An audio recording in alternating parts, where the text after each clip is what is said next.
Well, yeah, because Not this is, because it's time. and But we're not even on our proper channel. we're not, and I'm not going to stop this ramble. I'm going to keep going. We're doing it live. Good Especially, night, everybody. especially considering we're waiting for Waiting Ayrton for to get Ayrton to here. show up. So, um, the thing is, not having seen Rambo at the time, I didn't know enough to counter it. But now that I've seen Rambo, I was like, that's not what that meant at all, right?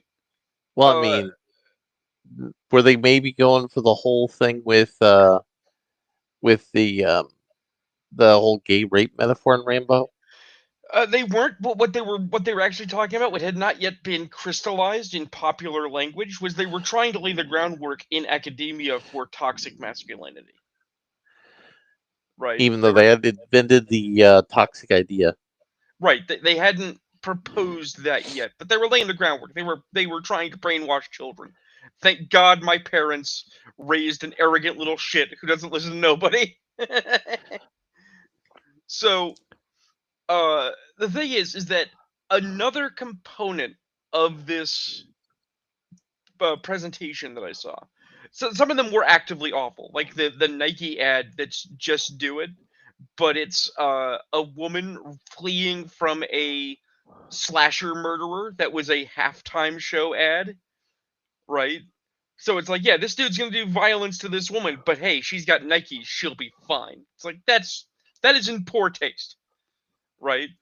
I'm not gonna disagree with that, but there was a selection of images shown, okay, and one of them was this very beautiful picture, just a pretty painting, right, of a little black boy standing there giving a ringlet of flowers to a little white girl with curls sitting in a field of flowers, right? And if you're not on the Kool-Aid, that's just a beautiful painting. If it was being used for advertising, so what? It's a beautiful painting, right? But this woman giving the presentation asserted that it was full of subliminal images and power dynamics because everything's political and everything is coded, right? Before they had invented the term coded to try and fool you into this sort of thing. And they basically said that this was ethnic power dynamics, right? Because the black child is submissively giving a symbol of power to the angelic white girl, right? And even then, even in middle school, I was like, this is bullshit, right? Mm-hmm. And so many years later, I go to college, and I'm in a course that's supposed to be teaching me how to write by studying philosophers and ideas and history and a bunch of other things, very because Evergreen had a mixed curriculum approach, right? It And sure was mixed. yeah, one of my professors got a case of the pregnant, right? So they replace her with this guy I've mentioned before, this Japanese art teacher, and it basically becomes a art history course. Fine, but as I believe I've also mentioned before, part of his curriculum was teaching us how to academically critique art, right? And again, it's all bullshit. It's all bullshit all the way down. The guy's full of shit. Wherever you are, whatever you're teaching, professor, you're full of shit. But if people are going to use that kind of logic to make misinformation, I will use that same education to defend people against the misinformation. So if you want to bring up that image for the people, if you can, I can't. Give me a since it's second, though. minutes and we're digging into it, I will hash it out. Really? I'm having to learn how to Well, use this. that's why I said let's bring it up for the people, because then you can figure out how to do it. We're learning it live, people. Exactly. We're learning All it right. live. Here we go. Yeah. So you Now, want to read that, and then I'll just dissect uh, it. now this is a guy who's in the reactionary alt right wing Right. creator space. People you would Uh, think we would agree with because we're anti fuck with my art people. Here's a girl boss test a right wing writer when anyone considering an ass-kicking heroine should always have this image in his mind. The man is taller and provides the tools of violence. That's fair. The woman is under his protection and tutelage. That's fair. He teaches her how to deal in violence. That's debatable. I mean, based on the age of the woman in this art piece, she's probably a grown ass woman, which means her daddy probably taught her how to use violence. Um, from a historical analysis perspective, you bet she could shoot those Indians and outlaws. Of course she can't, because husband might be out with the cows or in the fields or doing something, or having to go into town, so she might have to shoot. But she's still wearing a dress, and no one expects her to go toe to toe in a slugfest. That is a fair statement. There is a proper order in this image. If you can slot your heroine into this, you're on your way to avoiding girl bossiness. Well, we're gonna get to Right. the concept of girl bossiness for a moment, but this is a classic Americana piece. So let us put on our tinfoil hat for a moment. I am going to dissect this from a left-leaning perspective and show how bullshit this guy's opinion is. Okay. Mm. Are you saving it to make it bigger, or what are we doing? I am saving it to do something else, but Oh, keep talking. making memes. Cool. All right. So the image is a man and woman in center, although it is clearly weighted towards the left by the body's presence. Uh, Aiming a weapon to the right, and anyone who's watched Star Wars Academia knows that good guys run to the right, bad guys run to the left. So these are good people, right? To do. Uh, However, while the man is taller than the woman, he looms large in her presence, and he is behind her. He is taken off his gun belt. Okay? He is not in a defensive stance or even a paternal stance. He is behind her. She is farther to the right. She is farther along progressively in goodness, right? And she is the Mm. one lifting up the weapon. She is the one on the offensive.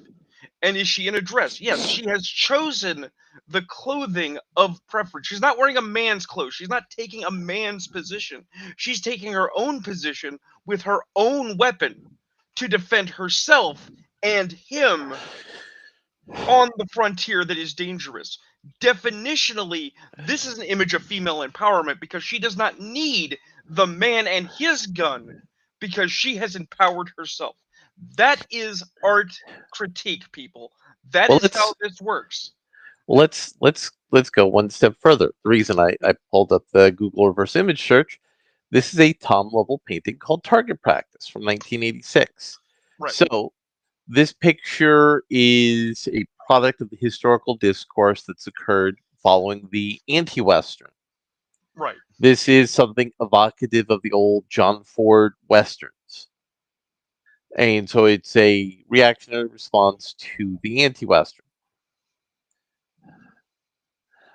All right, one second. Let's see if we can pull up So, Tom so Lovell. as you're pulling up something, this is evocative of like Sarah Plain and Tall, is what you're Yes, saying. Yeah. yes. All right, here we go. And then we're going to pull up the artist in question. Tom Lovell is an American illustrator and painter. He was a creator of Pulp Fiction magazine covers and illustrations, Oh. and the Oh man. visual art of the American West. So he drew a lot of titties, is what you're saying. Well, I mean, he did some. He produced illustrations for National Geographic magazine and many others. He painted many historical Western subjects, such as interactions between Indians and white settlers and traders. He was inducted into the Society of Illustrators Hall of Fame in 1974. I mean, probably well deserved. Yeah. Grew up in New York. Uh, he was valedictorian of his high school, and at his graduation, he spoke of the ill treatment of the American Indian by the U.S. government. That sure is interesting. Moved to Santa Yeah. Fe, New Mexico, died in a car crash in '97. Oh, sad. Uh, yeah. Do with Harry Anderson, Al Nick Carter. Moved to the New Rochelle Artist Colony in New York. Rochelle was home to a number of other illustrators, including Norman Rockwell. So he was influenced by Norman Rockwell, who was likely a neighbor. Who very much painted things in a naturalistic setting. People going about their lives doing normal shit. Yes. Uh, After 1936, Lovell progressed into providing illustrations for advertising agencies and select magazines such as Redbook, Life, Collier's, The American Woman's Home Companion, and Cosmopolitan. From 1940 onward, Lovell produced covers for several magazines, including Ace Western, Clues, Complete Detective Tales, Dime Detective, Rangeland Romances, Star Western, and Top Notch. He also drew pen and ink interior illustrations for The Shadow, Courtroom Stories, Popular Western, Triple Western, and Clues. Lovell served for 2 years in the Marine Corps Reserve during World War II, Staff Sergeant, blah, blah, blah. On returning to Westport, Lovell produced a set of historical drawings for National Geographic magazine, including depictions of the Norman invasion of England, the career of Alexander the Great, the conquest of the Vikings. He took great care in reproducing what he considered to be historical accuracy in illustrations, including making models of weapons and ships, visiting historical sites, and carrying out research. He was also commissioned to create a series of paintings about the Western oil exploration, as well as several paintings for the Church of Jesus Christ of Latter-day Saints. In 1969, under a commission from the Abel Harringer Foundation, Lovell produced a series of paintings commemorating the history of the Southwest and now permanently displayed on the Permian Basin Petroleum Museum in Midland, Texas. So These this guy is works, infinitely more interesting than the things people are attributing to his work. yes, uh, these works of historical series about Native Americans represent a turning point in the subject matter of Lovell's work. From this point onward, concentrations on depiction of Native American life, exploration of the West, and Western art.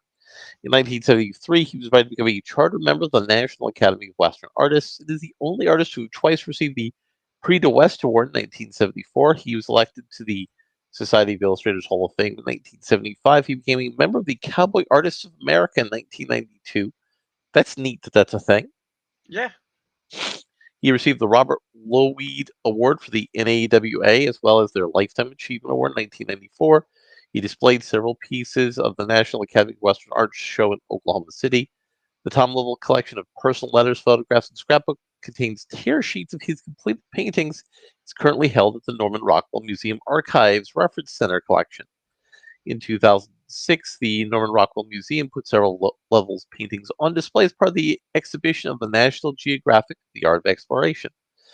Method. Lovell said, I consider myself a storyteller with a brush. I try to place myself back in the imagined situations that would make interesting and appealing pictures. I am intent on producing paintings that relate to the human experience, on illustrating for pulp magazines in the 30s and 40s. Painting for the pulps was great training. You learned to tell a story in a close compass. You could spread out over 2 pages and you couldn't take 3 months to research. You had to get the job out in 10 days. That took discipline. On historical research methods, when you're painting history, always comes down to fundamentals. Reading is a help. Writers don't need the depth of information that a painter does. With a few well chosen words, a writer can set the scene, whereas an artist must know the costumes, the weapons, and the interiors look like, the horse tack, and the thousand other things to make it come alive. I wasn't there when Alexander marched across India, but I was able to do a painting of what Alexander did by working the hell out of it. So that's about the artist. It's about the picture, and And this is how you do an art analysis. right. This is how we get into the deep annals of it. Because I don't think that author would agree, or that painter rather, would agree with my interpretation that I provided, but I don't think he would agree with the other one either. I No, don't think he would like the politicization of his work if he were alive to say something about it. I mean it was the 40s and 50s. People they have a different thing. Hello, Mr. Ayrton. Hello. We're on a bootleg situation here. I That's fine. see this. We're trying out Restream. Is Um, is that why you are both fake and gay? Yes. Okay. but we did start into a little bit of something just before our show started. I need you to explain yourself, Aaron. Explain myself for what? What? Why you doing Timothy Dalton dirty? we've gone over we've gone over my Bond ranking list numerous times on this show. Right. No, I only brought it up because I knew you'd be pissed at that guy's arrangement. I think Larry's more pissed at my arrangement. Well, I mean, Craig, the full body of Craig's work, now that it is out there, it's not as of the same quality of performance as Dalton's work. I Dalton- disagree. Dalton was shortchanged because the He studio was, was kind of a dick. but we have to base it on the material we actually have of them playing Bond. Just because Dalton could have been a great Bond doesn't matter because we don't have him being a great. We have him being. He's good. Like don't get me wrong. I like his movies. I just think overall, Craig's movies are better. And Craig only had one good movie. So here's an interesting subject, actually, as we're talking about art and critique. Are we willing to make the dangerous statement or have the conversation about whether or not some of the classic Bonds show their age? Because, for instance, I watched about a year ago, maybe, Dr. No. I had not seen Dr. No before, and I'm like, you know what? They got Bond on Netflix. I'm watching Bond. Dr. No's so terrible, isn't it? Well, But here's the it's thing. great because it's terrible. Right. There's some great pulpy stuff that's just awesome by its own. Okay. And I really like how down to earth it is, quite frankly. And that sounds weird. It's like, wait a minute, isn't Bond like lasers? It's like, no. Bond just swims into an enemy base, kills some dudes, and fights Mr. No in an exploding facility. It's very Hey, grounded. hey, that's not fair. That's not fair. He He's has, like- Dr. No. He went Dr. to No, he went to college. And he has like a mech suit, like Yeah. robot thing. Well, he doesn't have a mech suit. He basically has the claw. It's the claw that becomes a joke in the Kentucky Fried Movie. But here's an important thing. I bet Rune does not know about Dr. No. Okay. Do you remember a little movie called Kung Fu Hustle? Yeah. You remember the old lady who was a smoker and was a secret kung fu master? Was the Bond girl from Dr. No. I do in fact know She wasn't the Bond girl, but she was one of the one of the many women. people who kicked ass. Yeah. Another funny thing about Dr. No is they give him the wrong pistol. Right. Yes. So that it's a Walther PP that they give him, not the PPK. That Yes. was what I was trying to remember a few minutes ago. Yes, it was a Walther PPK. But No, But that's either the way- actual Bond gun. They give him a Walther PP in Dr. No because the armor didn't know the difference. But either way, like I made it through, I want to say, like Goldfinger, and started to feel my limit for a while. Not because Bond isn't good, but just because some of these movies are really dry Dated. and a product of their period. Yeah. Well, first of all, they're British, so by nature they're going to be dry. Right. And dated. But then here's the thing: you would think that'd be like, oh well, Joe, you must have enjoyed Daniel Craig because you liked the Jason Bourne film, right? And it's like, no, I don't like it. It's like, why not? It's like, because it's not Bond. He has none of the charm, none of the style, none of the subtlety of Bond. Daniel Craig is a 6'7" brute walking through scenes with busted knuckles. It's not good. What's funny is I only recently learned just how blatant the Daniel Craig era was intended to be a ripoff of Jason Bourne. That was always the plan. I didn't learn that until fairly recently. So, well, and this is the thing. Barbara Broccoli wanted to fuck Daniel Craig, allegedly. So, well, to go back to Rune's point. So this is, I think I've also talked about this on the show before. Each Bond is kind of a microcosm of the culture where they came, like when they came out. Yeah, that's something I've Right. only recently learned as I've been up in my skill level. Bond, you're one of the people who helped me learn this. And I recently watched a video retrospective that showed how not only were the Craig movies a statement about pop culture and films, they were also a statement about the Bond franchise and themselves, which is part of why I realized, oh, that's why I never liked any of his So, movies. but Well, here's the thing. that's the other thing I said is his movies are actually one complete story, which is the one thing that I think they really fucked up is because each other Bond movie is kind of its own contained little adventure, Right. and they tried to make his one long overarching story, which is a good story. Like if you follow his character from Casino Royale No, to No Time I to Die, disagree. I think I think it's a good story when you get like his kind of like ups and downs, his travel, like his movement as a character. It's not a great story, but it's good, and he does a very good job portraying what he's given. Here's And the I thing. still think he did better than Dalton. I'm gonna cut the Craig movies some slack.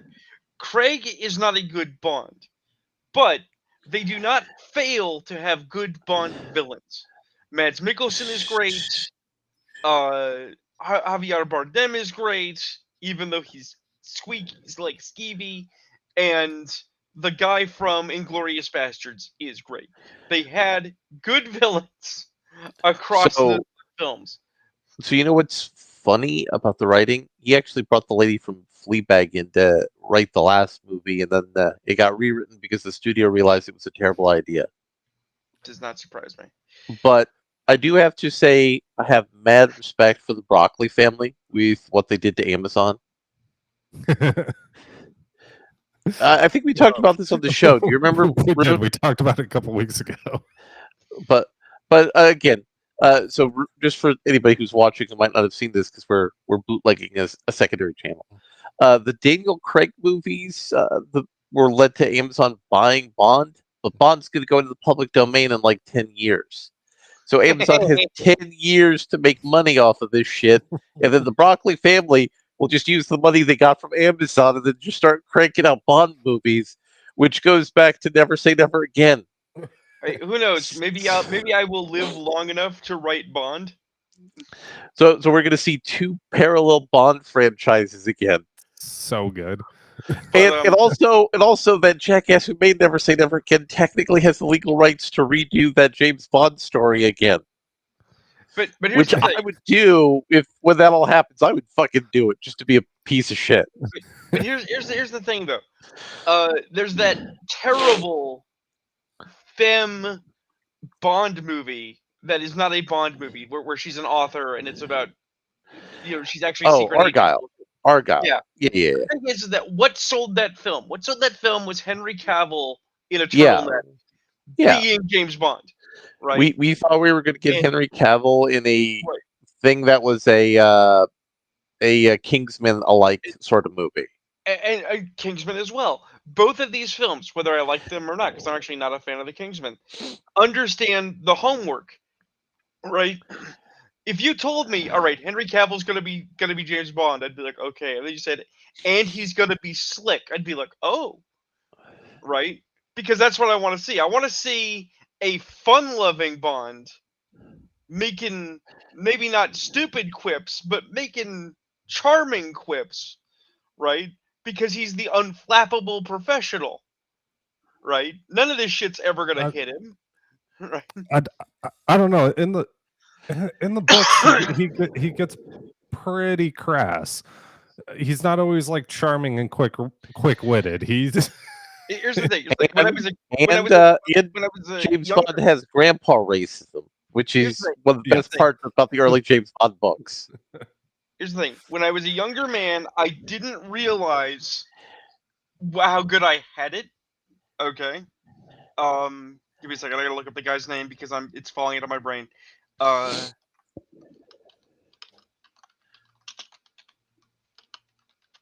But I actually have come around to the opinion that if we're talking just modern Bond, not classic Bond, Pierce Brosnan did not deserve the disdain he got. Well, no, nobody disdained Pierce Brosnan, not in the real world. I mean, I didn't care for Brosnan at the time. I was like, why? He's just a I dude. mean, everything except for his last movie was top notch. Right. Well, that's the thing. I Now mean, Now I'm older. Now I'm like, God, can we go back to the days of Brosnan? and how he He'd do it too. basically He would do he it got too. If you went, he got if you went, wait. If you went to Pierce Brosnan right now, and said, Pierce Brosnan, we want you to play old man Bond in the We same want way we in want to the same, never the same we way want that to never James, say never again, you, like we did to Connery. yeah, in the same way that Connery came back to Bond, he would do it, make $1 million. and the funny part is Connery came back to Bond twice. He was great. That's true. Because here's the thing, Pierce Brosnan had more or less fallen off of my radar for a great while, right? And then he crops up in, of all things, Black Adam, which is a rancid pile of horseshit, and he's the best thing in it. Yes, he is the best thing in it. He's a really good Doctor Fate. He took Dr. Fate, a character I care very little about, and I was like, oh, this is awesome. And so when I was recently watching Justice League, the cartoon, recall I went through that recently. I was like, oh man, Dr. Fate, this is gonna be a good episode. Which, by the way, for anyone paying attention, is voiced by the guy who played the Magi from the Mummy movies. Yes, Huh. which works really well. Yeah, it totally does. But it's like, does Joe care about Dr. Fate? No. When I read Dr. Fate comics, no. If you told me Pierce Brosnan's going to be Dr. Fate again, sold. Yeah, he's like, I'm probably the only one. Larry, you might have seen Mamma Mia, but I did. yeah, that movie, same thing, was terrible, except for Pierce Brosnan. Surprisingly, was really good. It's, Yeah. it's that meme. You know the meme. Being a child is this. Being a man is this. Yeah. Right. Being a kid was thinking Pierce Brosnan was kind of a sleaze. Right. Being a man is realizing he was a good guy in Mrs. Doubtfire. Now here's an interesting question for you, Ayrton. If you recall, they had Adrian Paul try out for James Bond. He actually did pretty well. Do you think Adrian Paul could have ever pulled off being Bond? I have to look up who that is again. The guy Adrian who played Paul Duncan was- MacLeod Yeah. in The Highlander? Yeah, I've and never seen that. And my opinion is no. He's not a bad actor, but he is a painfully television actor. I mean, he did do a movie. We don't want to acknowledge that he's movie. done- He did. he's done multiple movies. Yes, but I mean, there's that really terrible Highlander movie he did. Right? No, Endgame is shit. Oh, you sweet child. I'm not talking about Endgame. Oh, you're talking about The Source, the TV movie. Yes. That is also Yes. garbage. Yeah, no. Here's the thing. I also saw him in a film about basically people living in the Eastern Bloc where vampires exist. I mean, Okay? that just sounds like the Eastern European Yeah, it's just- experience. it's just history, it's just reality. But Adrian Paul is a vampire. It's actually quite good. But it is solidly B movie TV range. It was never going to theaters.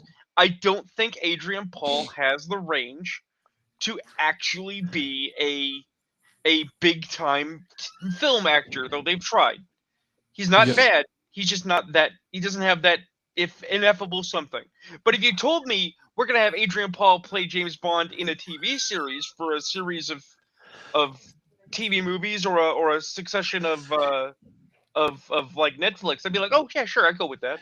So, like an Adrian Paul doing a Sean Connery historical Yeah. production kind of deal. Yeah.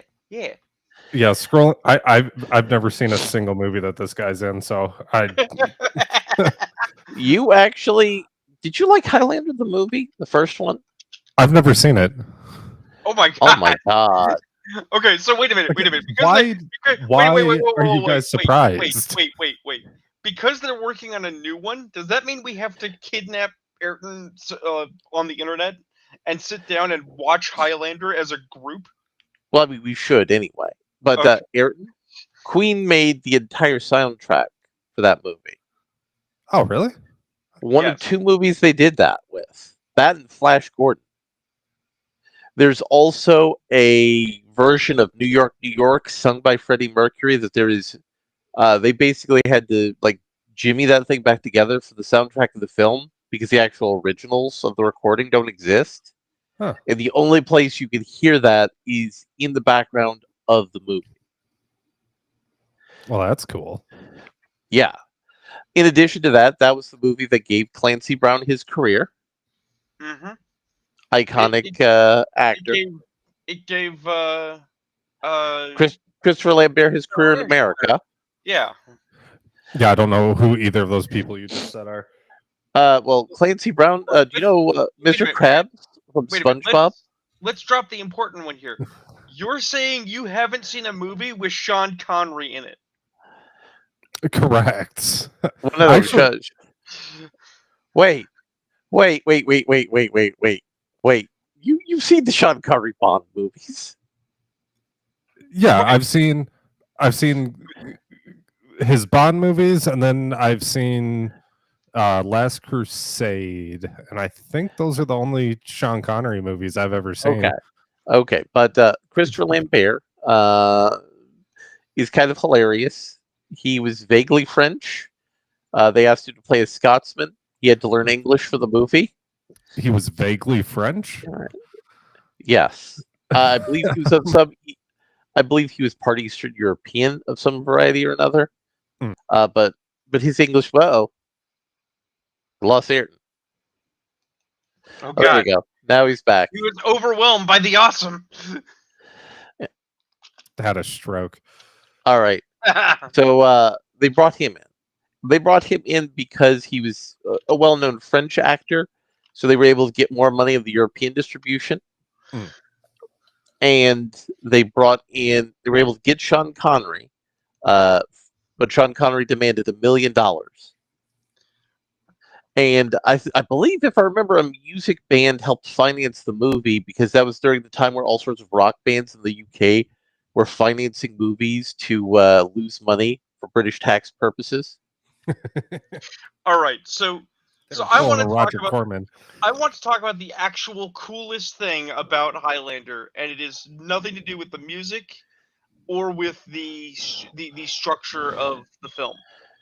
Mhm. Okay, yes, it is the bird chirp of this film.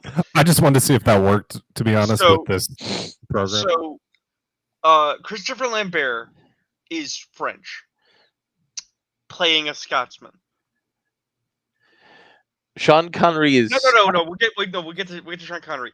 Clancy Brown is an American playing, quote, the Kurgan, which means he's an Indo-European caveman. Okay? And yes, Sean Connery is a Scotsman playing an ancient Egyptian. playing an Egyptian who is the diplomat and chief metallurgist to the King of Spain. So he's a Scotsman pretending to be an ancient Egyptian, pretending to be a Spaniard. I'm just a dude playing a dude dressed as another dude. And Sean Connery's character in Highlander had a katana. Why? Because Yes. those are cool. Yes. That's the Then thing. I know people who are huge Highlander fans who love the lore and they love the setting, and I'm not kidding. I know people that tried to make Highlander into a World of Darkness game. Okay, but I hate to It tell was you, actually a popular fan supplement. It wasn't a good one. that's the thing. It's not a good one. The thing is, I don't care how popular the show was. I don't care if you liked the movies. And personally, I know that I am an outcast. I am a leper in this community because I like Highlander 2. Well, I mean, the But- director's cut at least has something going for it. Oh, Michael Ironsides is eating the scenery and loving every minute of it. It's beautiful. Okay? But quite frankly, Highlander is trash. It is glorious trash and does not make apologies. Nobody cared. It doesn't matter. It's just awesome. Now- Wall to wall awesome. Now, here's the thing, Aaron, for your edification. Highlander 1 didn't make money in the box office, made money as a cult movie. Yep. Highlander 2 didn't make money at the box office, just broke even on the cult movie scene. Highlander 3, which had fucking Mario Van Peebles in it didn't make money because it was like a giant train wreck of a movie. But the only important thing for the lore of Highlander that Highlander 3 did was it explained how the fuck Sean Connery's character had a katana. That's literally the only thing important it did for the series. Well, there is one other thing. First and foremost, the Highlander lore is very imprecise about just what the quickening does. Well, no. And that, We're gonna circle around to this because I no, want no, to get the history here because the yeah, but history is I want interesting. to mention another actor who doesn't get enough credit for being really good in his shit role. Okay. Hmm. Highlander 3 is the film where they solidify that the quickening gives you a bunch of different magic powers. Okay. So you're Because not it originally only gave you one magic power. Yeah, now it actually gives you a bunch of different ones. But Mario Van Peebles is the villain, and he's channeling the Kurgan as hard as he can, and he's actually really good because he knows he's in a trash movie and doesn't care because he's Yeah, done trash movies before.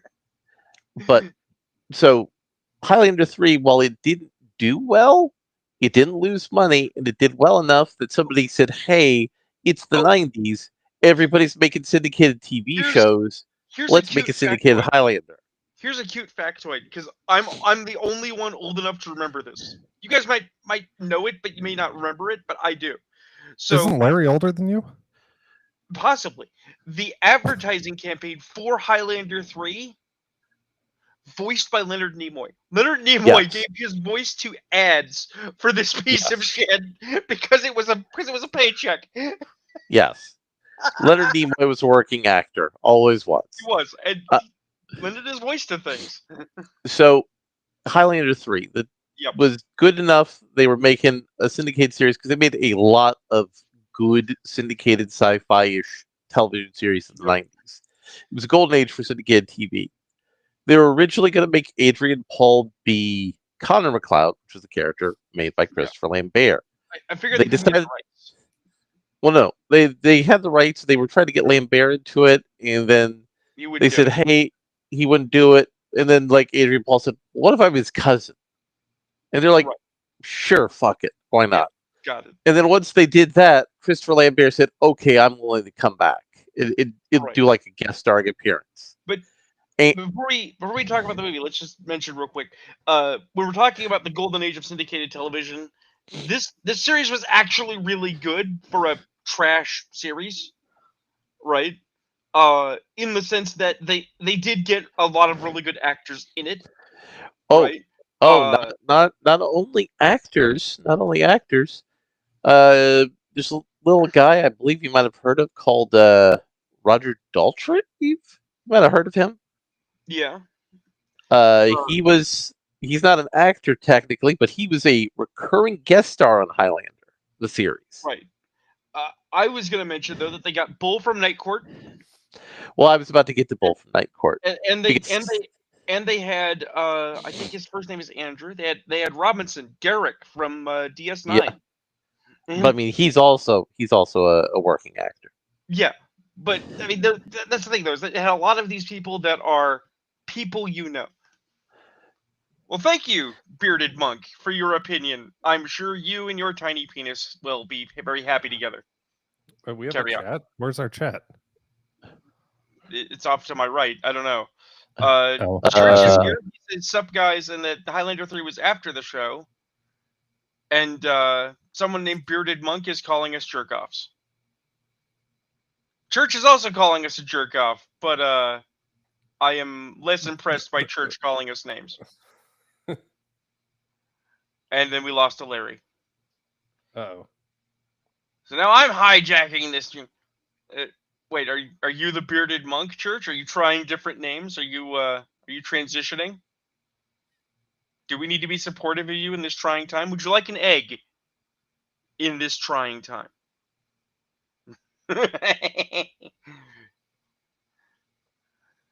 Yeah, I think my computer just Oh, sucks because I don't okay. see any chats. Apparently, Church has a quote normie account that I did not know.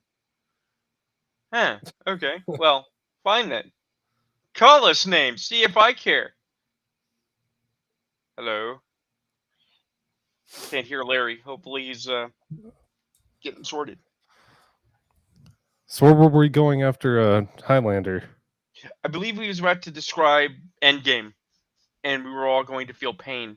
I was talking about the series and how the series was good. It was Yeah. actually the only thing that was extremely profitable. They did the Why? whole, did all the No. books and novels. What Well, What's going on? the fuck? Stop. I mean, we're hearing you Trying- behind us Yeah, That's in weird. your thing. Yeah, and your. I was trying to figure out how There we go. to pull up the chat because I wanted to Ah. see. I wanted to see who this bearded monk. Is Is that it what you chat said in his my name was? Twitter? No, it's chat in Restream in the service we are using. Huh. Well, this is entirely new to me. Yeah, Do but you shouldn't want it be? Here, wait a minute. Let me share my screen All right. if I Private can. chat. Yeah, you can. There's a screen share here. Oh, I see. I see a little chat icon over here. Yeah. Okay. now that works. Oh. Yeah. Right. Right. Okay, so Church was correct. We're professionals, everyone. Okay. So this is new. This is all new. So I appreciate it. Thanks, Church, for I mean, I heckling get us. that StreamYards is dicking everyone around with their new pricing structure, but this website is not that good either. Well, I haven't taken the time to learn it yet. This is You all do new. you do what you can with what you got. Exactly. I found our We're private chat. yeah. It's on the right hand Need side help? of the Yes, bottom. I do need help. It's Let's just see. above need help. Actually, it's just above need help is where the chat is. Church does eat a lot of eggs. But I asked while you were gone. I asked Church if he required an egg in this trying time. he does require an egg this trying time. Yeah, whatever. Anyways, what the fuck happened to Larry? He's The here now. window in my browser exploded, which was weird. From all the awesome. I'm guessing so. Eh. So they made Endgame to take Christopher Lambert out of the series, Right. which was kind of dumb, but whatever. Well, that's not even the problem with that movie. That is the least important part of that movie. Well, the villain sucked. Not even that the villain sucked. Okay?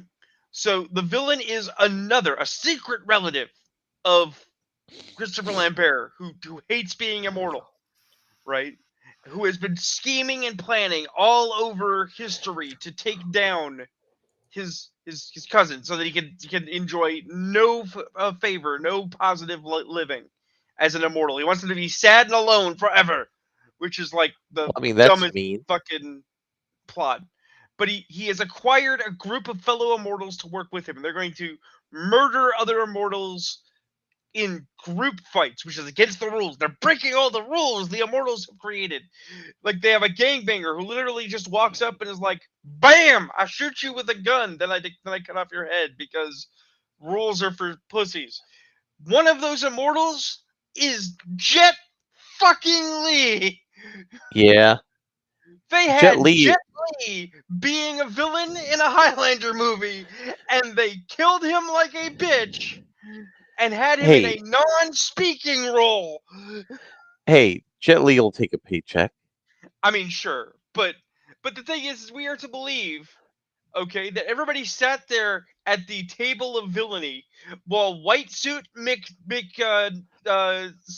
Scottish name stood up on a table with two swords and walked from person to person, decapitating them, except for Jet Li, who tried to fight back, and they still killed him. Right? So that he could absorb all of their power and become even stronger than Christopher Lambert. Hence why Christopher Lambert had to do a bitch move self-sacrifice kill so that Duncan Paul could be the most powerful Highlander ever, so they could have a 2-second slap fight, fail fight. Because that's the movie. Okay? Yeah.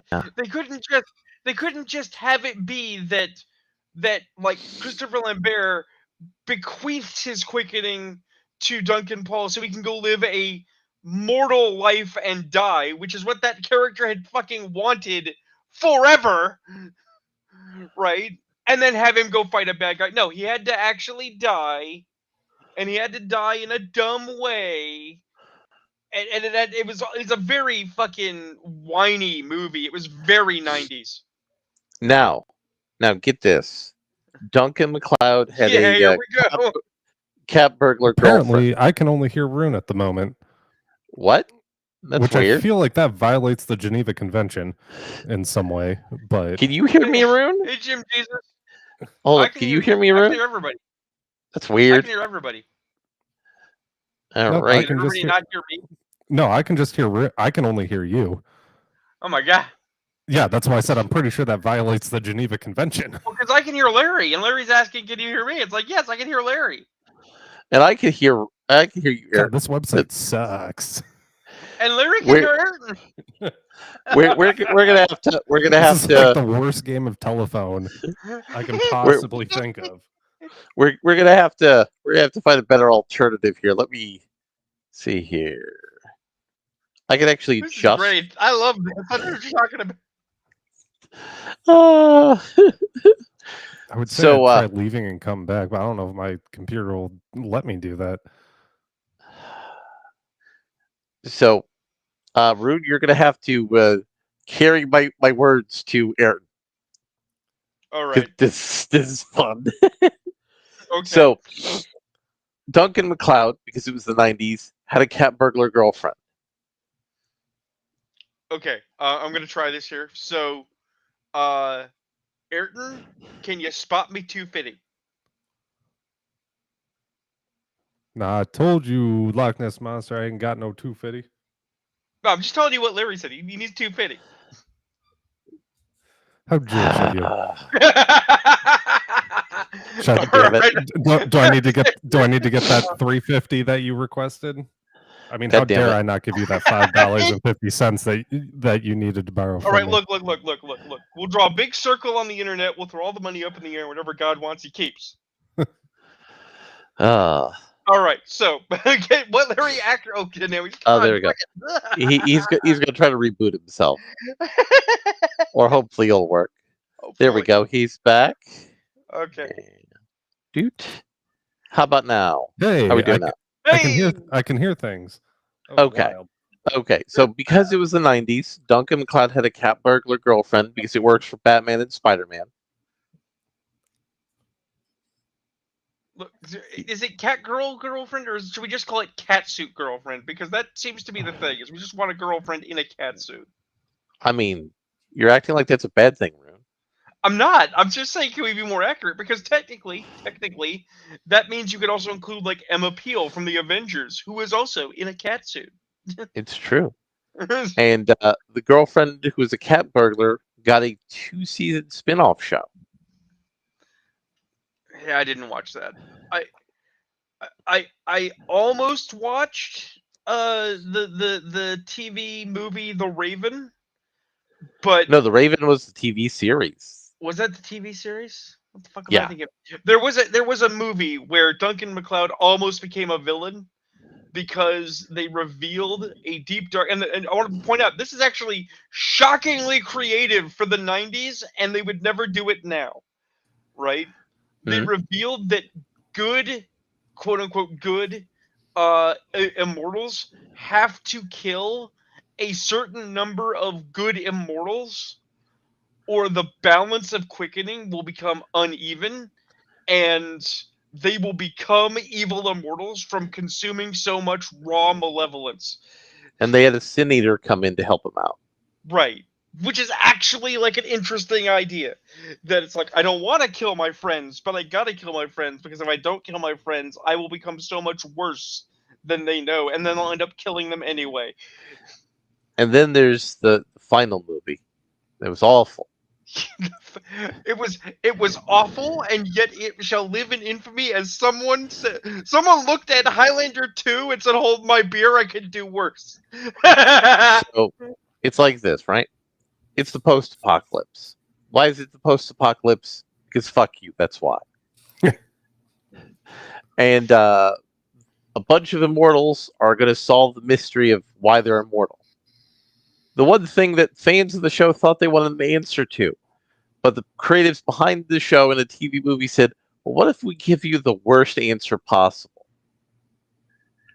So Duncan MacLeod was being emo and not helping out his friends until he helped out his friends. And then he ended up being the last immortal. And the secret power he got, which is the third secret power immortals get, is he gets to be immortal again and be able to impregnate a woman. Let's add in the things that you have left out, Larry. It turns out that there is a guardian of the source who is basically an Yes. immortal that murders people who go looking for the source. Yes. Okay, which means you'd have to kill him eventually anyway, because all the immortals have to die. There can only be one. I thought this was a known law, but then it also turns out that this is a recurrent thread through immortal existence because it's Arthurian. It's the Grail. We're actually looking. The source is the Holy Grail, guys. But in the way of modern storytelling, it's not a cup. It's not a magical thing. What It's the a Holy woman's Grail vagina. is a woman's vagina, because somebody I mean, ran yeah. a Clip Notes version of Holy Blood, Holy What's It from the 70s, right? So, in fact, the reason that Duncan MacLeod got the power to be mortal and impregnate a woman is to put the source in the woman. I feel like I'm just going to skip all of the other Highlander stuff and just watch this one. I mean, everybody watches just the first one. I don't know if we should watch the new one they're making, because while I like Henry Cavill, they're talking about Dave Bautista being the Kurgan, and that is a fucking travesty. I mean, Dave Bautista is not a good choice. I wouldn't recommend it. Here's the thing. It's not even because he's a not necessarily good person, because he's done awful things. It's not because I don't enjoy him being Drax the Destroyer. The fact of the matter is that I am not intimidated by Dave Bautista. I don't care how big he is. He's not an intimidating person. Well, he's not as big as he used to be. Sure, but it's not about being big. It's about presence. He doesn't have charisma. Clancy Brown was sick. Are you saying that Dave Bautista can't riz you up in a bar? He can't. Here's the thing. Seriously. Serious business. Michael Ironside's chewing the scenery in Highlander 2. He can be scary, but it's Michael Ironsides. He's a working class villain, right? Mario Van Peebles did pretty good with what he got. He wasn't bad. He was fun. Clancy Brown has a not rare, but an extant allergy to stage makeup. He can't wear spirit gum. He can't wear any of that stuff. It has actually harmed his career in a lot of ways, because outside of voice work and the rare couple of shows, he can't wear stuff. He can't wear synthetic, right? He was in makeup during Highlander, and if you see scenes where he's like really sweaty, it's because he's sick. He was pronouncedly sick. And he leaned into being sick and being scary so hard, he became infamous. The Kurgan is amazing. And this Clancy Brown was just like a minor acting guy. Right. He knew some of the people who were putting the movie together. That's why he got the part. But now he's become one of the biggest actors in Hollywood. I mean, serious question. Which came first? Buckaroo Banzai or Highlander? Let me look. Because he was also in Buckaroo Banzai, which is worth pointing out, while it's a terrible fucking movie, is a tour de force of famous actors. Hey, now, Buckaroo Banzai was pretty good. I don't know what you're talking about. Oh, it's trash. It is such trash. Don't you lie. So Highlander was 86, and no shit, Buckaroo Banzai was 2 years earlier. So, right. But he was in the right place with the right people. Right. Buckaroo Banzai, for people who don't know, is a comic book that became a movie. The movie No. There was not a comic book. There was a comic book. The comic book was made because of the movie. Okay. Not the other way around. But Buckaroo Banzai is basically a pulp adventure hero. Yes. With sci-fi elements. And in the film, there's Clancy Brown, Peter Weller, Jeff Goldblum. Christopher John Lithgow Lloyd, plays John John Lithgow and Christopher Lithgow play the villains. Yeah, yeah. like a whole bunch of somebody that guys from films either just before or at really the height of their work were in this movie, which was panned critically. So, Aaron, have you ever watched Buckaroo Banzai? No, I've So, even Aaron, heard of that one.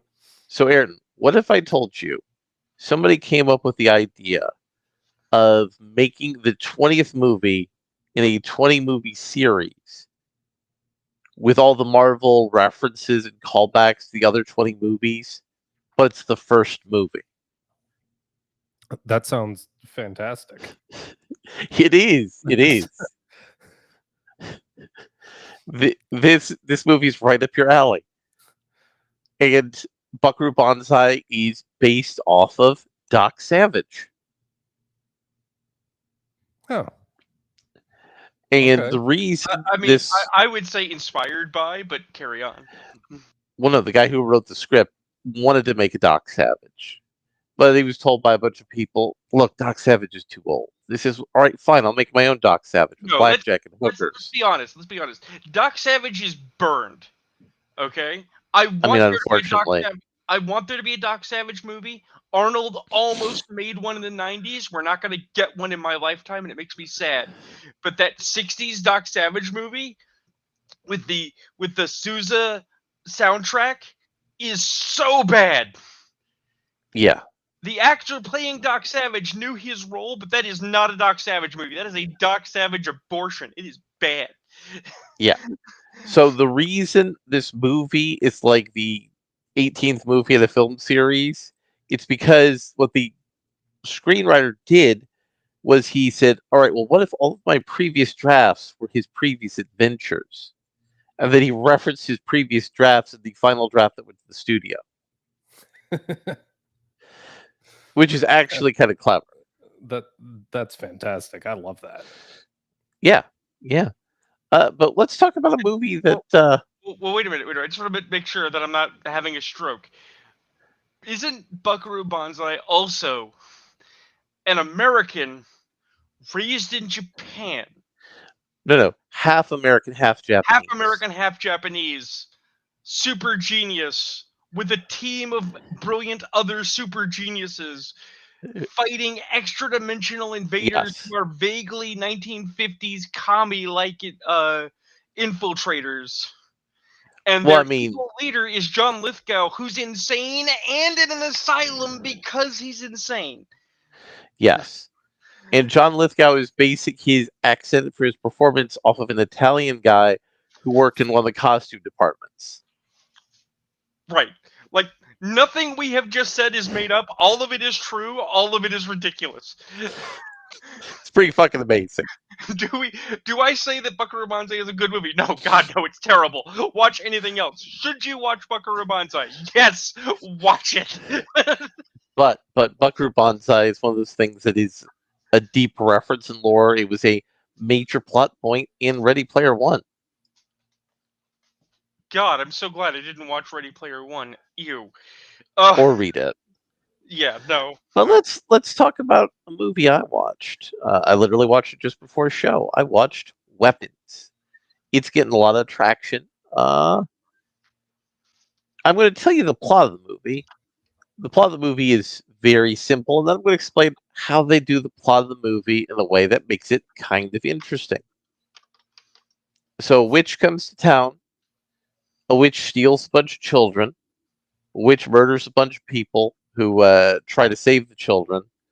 Then eventually the child that the witch isn't, doing occultic magic things to, releases all the children, saves the two adults that are trying to save him, and the witch is dead, and the little boy lives happily ever after. Ding dong ding. How this movie does it is it tells it in segments of different characters' lives out of sequence. So with the little watched it? well, I mean, I think they read it for that part of the inspiration. Okay. Now, the high point for me in this movie is the how the witch got killed. So the witch was enslaving people to consume their life energy to fight off her tuberculosis, Okay. which I thought was an interesting choice. And so the little boy she was keeping prisoner, and who she tricked the little boy into getting magical reagents on all the kids who bullied him at school. Used all of his bullies and used the magic wand to make the bullies kill the witch. And they rip him apart like what were the Maenads? They rip the witch apart like the Maenads, killing that one ancient Greek king. Oh wow. And that was really interesting. But there's the teacher, because all these kids are in one class, and all the townsfolk think it's obviously the teacher's fault because she's some young left-wing hippy dippy bullshit teacher. There's the cops who are kind of clueless about what to do, because I mean, like, 17 kids just fucking disappeared, and they couldn't find them.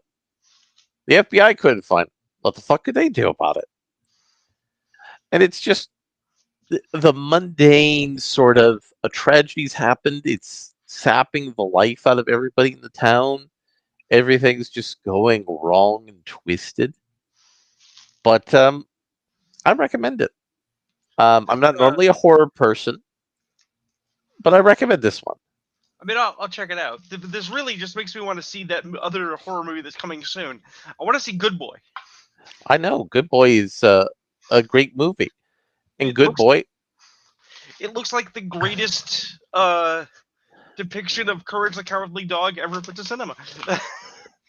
So have you heard about Good Boy, Ayrton? I've not.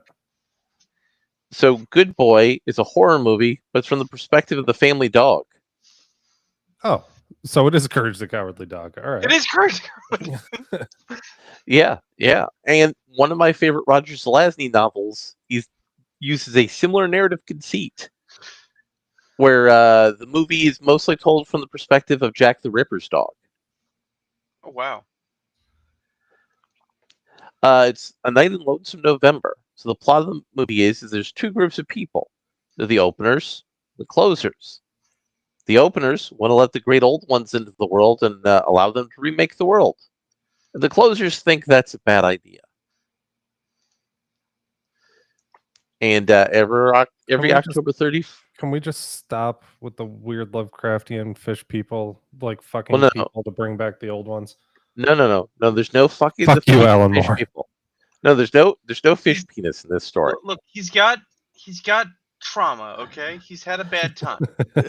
Yes. So all of the people trying to do this are all your classic Gothic and Victorian horror archetypes and the Universal movie monster archetypes. And they all come together. Also, Sherlock Holmes and Dr. Watson are play a cameo in there, because they're trying to figure out what the fuck's going on, why there's all this weird grave robbery and shit happening. And the cat for the witch and Jack the Ripper's dog have a romance. It's actually kind of sweet and endearing. Wait, you said the witch and the dog have a romance? No. The cat for the witch. And the dog. I I was gonna start singing "White Girls Fuck Dogs," but yeah. The witch eventually hooks up with Jack the Ripper. Well, we can talk about the other film that was seen this week, because I did myself some violence. Yes, Rune saw Asterix, the New Avengers. Yeah. So Rune, did you remember my review of that movie when you went in there, or had you forgotten that? I have forgotten, in fact. Would you like to give a brief overview of your opinions? No. I want to hear your perspective. All right. So, first and foremost, we got to ask the question, Joe, why? and Ayrton is gone. Ayrton's out. Like, nope. I mean, I definitely think Restream is not a winner. Yeah, because it's acting weird on your end as well. Yeah, because right now all I see for you is a green screen. Oh, wow. Should we all leave and come back in? No, All right. Should I it'll be fine. continue? All right. He's Yeah, you back. just continue. All right. So why would I submit myself to this violence? So I work from home, and more often than not, it is just me and a keyboard and a screen, and I'm typing away, doing my thing. And I need something to dissonant to be going on in the background. Otherwise, it's just a house in abject silence, right? So I'll listen to tunes. I'll put on TV. I'll put on YouTube. Sometimes I will watch a movie. I will have a movie on in the background. And I was like, frick it, let's go. I'm gonna put on Thunderbolts. I'm gonna see what this deal is. Because I kept seeing clips of it on my YouTube feed that I didn't want. And people trying to riz it up. So you're trying to say that it was actually good. You just don't understand. You just don't get it. It's like, fine, I will watch this. I will see how good it is or isn't. Right? And I gotta say, things that were good. John Walker is fun. I want a John Walker film. I want a John Walker series where they actually just focus on him. Okay. I like Bob. Bob is great. I like Bob as a normal. I like Bob as the Sentry because he understood the homework of being someone with problems who has way too much power. Okay. Uh, I will in fact credit as someone who didn't watch Black Widow's film that Red Guardian is okay. When they actually let that actor be an actor, he's Yeah. okay. When they make him be a joke, he is really painful to watch. Right? Things I did not need. I did not need Ghost. I'm glad that they fucking took out Taskmaster in the first 5 minutes. I did not need Fat Widow. She's not that fat, Joe. but she's thick. Joe. Yeah. The movie didn't need Ghost either because she didn't do anything. Right. But quintessentially, you could remove those characters, the film would not change. Right? So, what is the actual problem with the film? The actual problem is their villain is trash. Right? Who's their villain? Their villain is white-haired woman who's running S.H.I.E.L.D., but of course she's not really the villain. She's just a victim of situations. No, Joe. She's not running S.H.I.E.L.D. She's running the CIA. Because in the MCU, S.H.I.E.L.D. doesn't exist anymore. Right. She's running S.H.I.E.L.D., guys. Fuck this noise. No, the actual enemy of this film is corporate. Let's call it what it is. The people making it should have kept their fucking fingers out of the sauce. And let this cook for another year, at the very least. Joe, they sat on this movie for a year. Yeah, and this is what they made. And what they made sucks. But the thing is that the bits that are good are like the tasty bits of meat in a really thin broth. Okay? The fact of the matter is that this movie means nothing, is doing nothing, is going nowhere, and exists purely for a end credit scene to tell us that Doctor Doom is on the way. Of course, we're supposed to think it's the Fantastic Four, but you and I know that that Four ship is carrying Doctor Doom. Spoiler surprises that we see a mile away. It's actually not. It's carrying the Fantastic Four because Doctor Doom's going to the X-Men universe. What? No. Doctor Doom's going to the X-Men universe. Those scenes have already been leaked, and Doctor Doom is going to be pitting the X-Men event against the Avengers. Wait. So their ultimate plan, their genius scheme, is our answer to how do we repair after fucking up We Was Kang, is to do A versus X, one of the least liked, most half-cooked non-events in Marvel history. Nobody liked AVX. They're also doing AVX mixed in with Jonathan Hickman's Secret Wars. Oh, Church is about to show up. look, there were lots of people saying the Marvel Universe is done, the Marvel Universe is dead, blah, blah, blah, blah, blah, blah, blah. And I was like, no, it's alarmist bullshit. That's alarmist bullshit. It's not dead, it's just deeply wounded. It's going to bounce back. It's never going to go away because Corpo. No, this will actually kill it. This will make it not profitable. People who hate comics will win, guys. This is what it looks like. Because that is the dumbest fucking thing. Now, Right? you want to know what the rumored ending? No. I want to clarify this very specifically. In '89, we got Batman, and it was good. And we said, you know what? We need another one. And they told Tim Burton make another one. And Tim Burton said, I do not want to make the thing. And they said, Tim Burton, make a thing. So he said, fine. I'm gonna make a movie with Catwoman and the Penguin and my friend Christopher Walken, and I'm gonna do a half-assed job, and it's gonna be great. And he did, and it was great. And we said, we want more of this. And so they said, okay, what was it? Was it Joel Schumacher who did Batman? It was 3? Schumacher. It was Right. Schumacher. They said, Joel, do a Tim Burton. And he said, okay, I'm gonna do another one with two villains. I'm gonna do Jim Carrey, and I'm gonna get my friend the guy Tommy Lee Jones. Tommy Lee Jones. And Tommy Lee Jones said, oh wow, do I actually get to be this character? Because Two-Face is kind of interesting. And they said, no, you're gonna be a cartoon character. And he said, well, it's a paycheck. And so they made Batman 3, and it was okay. And we said, we would like more of this, please. And then they said, okay, we're going to do a Batman movie, but we're going to surprise everyone by having 3 villains. And we're going to have a bad Poison Ivy. We're going to have a bad Bane, played by some wrestler who can't act. And we're going to have Arnold Schwarzenegger be Mr. Freeze. And they said, Arnold would like to be Mr. Freeze. And he's like, do I get to make cold puns? And they said, yes. He said, okay, I like money. Because if you actually watch the behind the scenes, Arnold is a treasure. He loves every film that he's in. He talks about acting like it's a very serious business while talking about the most ridiculous shit. So here's the bit in the scene in the movie when I am being Mr. Freeze and this is me being sad. Isn't that cool? Arnold didn't care. He was just glad to have work. Okay? Exactly. But this defined a trend, and we were like, okay, that happened once, maybe. So then Sam Raimi said, I want to make a Spider-Man. Everyone said, I don't know, superheroes are kind of done. And he said, no, I can do a Spider-Man. And he said, okay, we're going to let you do a Spider-Man. And he did the Green Goblin. And everyone said, it was great. I want more of this. And I said, okay, I'll do a Spider-Man 2 with a Green Goblin in the form of Harry Osborn, who's never actually going to put on the suit, and Doc Ock.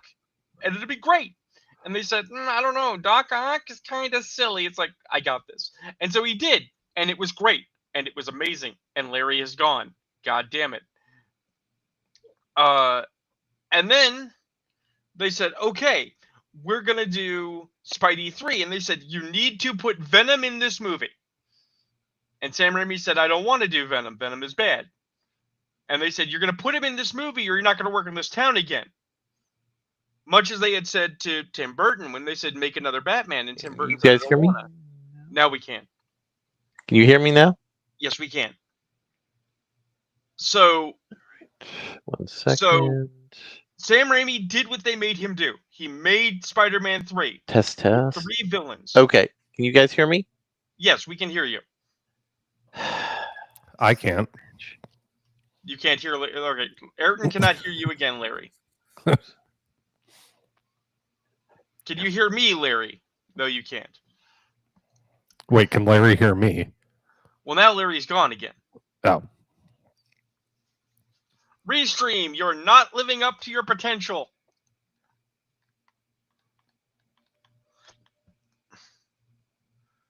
Just let it ride for a minute here while we deal with the tech problems later. Doing it live. We are doing it live. I don't think I have that on the soundboard. Well, wait for Larry to figure that out. Before you continue your rant, I decided to which I will continue. Decide to reread some hamster comics this week, just because it's been a while. You mean comics about black belt hamsters? Correct. Excellent. And in the very first issue, page 15, they fighting the abominable snowman, who is a drug dealer, so they can steal his car. And one of the lines that they say while they're kicking the crap out of him is referring to the drugs he's selling, is the stuff you're selling rots the brain faster than Marvel's Secret Wars. Nice. and I died laughing Nice. because I forgot about that part. So And I also had another interesting thing I saw. So you remember Wednesday, the TV show on Netflix that people Yeah. liked because the actress was kind of good and she kind of brought something, even Yep. though I didn't particularly care for it. I could see the appeal. They got a second season, and second season isn't good. You want to know why the second season isn't good? do tell. Well, Wednesday's had a magical young adult Still can't hear Larry. fantasy. Really? How- We're definitely not using Restream again. This is the Restream experiment. We're declaring this a failure. They have failed us, and they shall suffer. But so Wednesday, in the Wednesday Addams thing, went to a magical young adult fantasy fiction school where there's all sorts of different magical people, all related to various cliques, but the cliques are all based off of contemporary youth nonsense, right? So, season 2, after she saves the school from an evil witch who was the principal, what does she do? She comes back, but Pugsley is attending the school for the first year. Okay, so I still can't hear Larry, and so I have no idea if there's dead air going on or not. There's There's not not dead dead air. air. Larry is talking. Okay.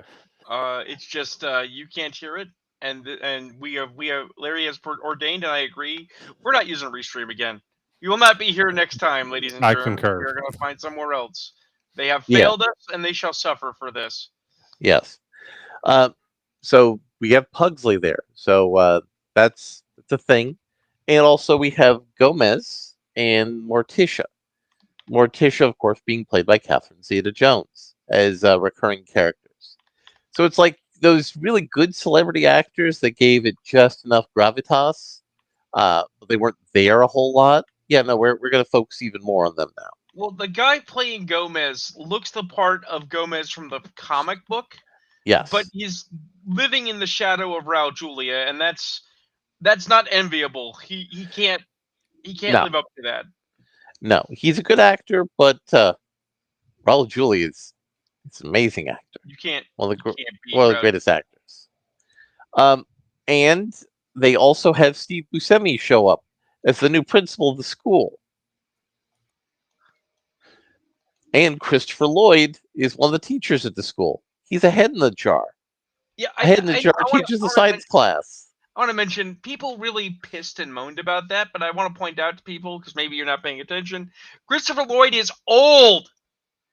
He sure is. He was old when he was Doc Brown. He is way old now. He Putting was him in a born head- old. No, I've seen Christopher Lloyd young and watch Star Trek 3. He's amazing. But the fact of the matter is that him being old enough that putting him in a head in a jar is not a disrespect. That is an acquiescence No. to the fact that he's an old man who wants to work. And they focus on the outcast society that the Adamses come from. And here's the thing: nobody cares.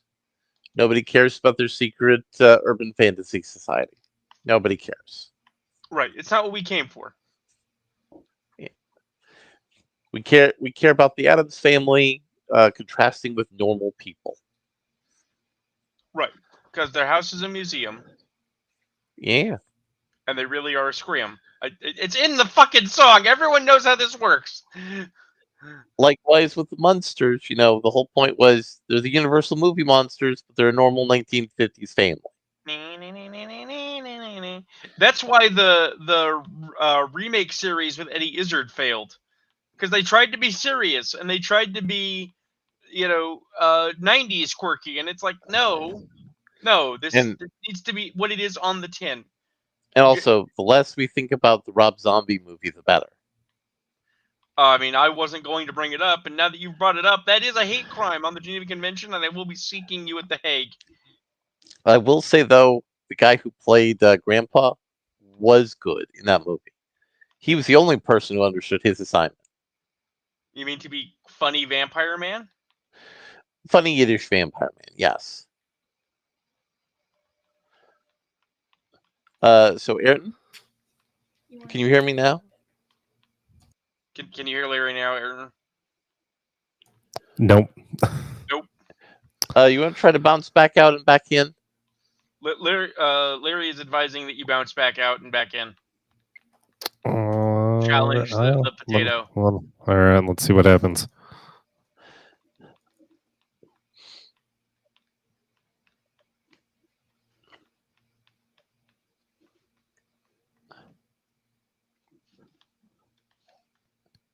It's not Okay. even really letting me. Yeah, I might disappear at any moment. We'll see. I actually had to, when it was screwing with my setting, I had to actually close Firefox. I had to force shut Firefox down. Because Firefox did not like it. It did not like it at all. It's not great. It's not great. No, it's not great. I mean, it's great that we were able to put stuff on Twitter again for cheap is free, and Twitter does get relatively reliable views. Not a lot of views, but I mean, more than we regularly do. That's something. Views get made. We know this. Yeah. So that's one of those things. I don't know if you notice this. People keep talking about how the internet's free and full of options, and we need to fight censorious behavior. And it's like we do, but then they're also talking about we won because Trump told banking institutions you can't debank people, and then they're like, and I just know that people are like, okay, we did it, now we're done. It's like no, you don't understand. They're finding ways to lock you out of stuff without ever telling you. One of those is like people, like John Delarose. You know how much I love him, right? He's saying, I'm so happy that in like 5 years, I'll be able to make a Star Trek-like movie all on my own using AI, and it'll get rid of the gatekeepers, and we'll just make things. Hey, John, I hate to tell you, but guess what? They found a new way to gate people. It's called subscription fees. They'll just put it behind a paywall to cut you the fuck out. That won't affect you because you're a rich asshole, but guess what? It might affect people with ideas. Mm-hmm. But I mean, there are people making AI studios. Right. They're in the nascent stage. But you get what I mean. Those people on the ground floor, they're gonna be done. They're gonna have their shit together. Anybody coming in once AI becomes common and profitable is probably gonna get fucked. Yeah. Not even intentionally, just situationally. You know. Yeah. So, I read the latest of the Ultimate Spider-Man, which was pretty good, but I noticed that it's classic Hickman. It acts like a lot of things have happened, but there's not. Right. So, Richard, Peter's son, is caught with the Kingpin and his men, and the Kingpin of his men are all like, we're bad people. Weren't we already dealing with the fact that Peter's son is wearing the Venom symbiote, or did that just get handled and shoved into a bus? No, it's not a Venom symbiote. It's a Picotech suit. Because it's smaller than. No, it's not a Venom symbiote. It's made out of nano machines. Right, because that's his preferred bullshit. It's a fucking Venom symbiote. And also, Venom in the Ultimate Universe was always nanotech. Right. But anyway, so he's there. Kingpin and his men are like saying, listen, we don't want to hurt a child. We are going to hurt you if you don't tell us who your father is so we can murder him. Yeah. And his girlfriend lured him in there, and the Venom suit is all like, listen, son, in his father's voice, I can help you. I can take over. You don't have to do this. Just close your eyes. Because it's the Venom suit. Yeah, and we see it turn into like a full hulking Venom and F some people up. And it's all about the consequences of that scene. The Kingpin's men are like processing how to deal with various things. And one of them like, hey, can we talk about how that kid murdered all of us? And beat the shit out of a bunch of us? Left this asshole in the fucking wheelchair? And Kingpin's like, shut the fuck up. We're handling it. And the tarantula's all like, hey, listen, why is my kid being iced out? Well, because she brought the thing in here that fucking kills a bunch of my guys. Why the fuck do you think she's being iced out? Right. And of course, Richard, being a teenage boy, goes to talk to the girl he likes and is all like, hey, listen, I'm totally, like, sorry, everything went sideways. And then Peter and MJ are like coming together as a married couple to try to figure out the answer for how to deal with being married in a superhero couple. And I'm like going, you guys are kind of bumbling the bag here, but you also know you're going to finish the comic in 5 more issues. So Well, that's the secret, is that none of this matters because they know they've got 5 issues.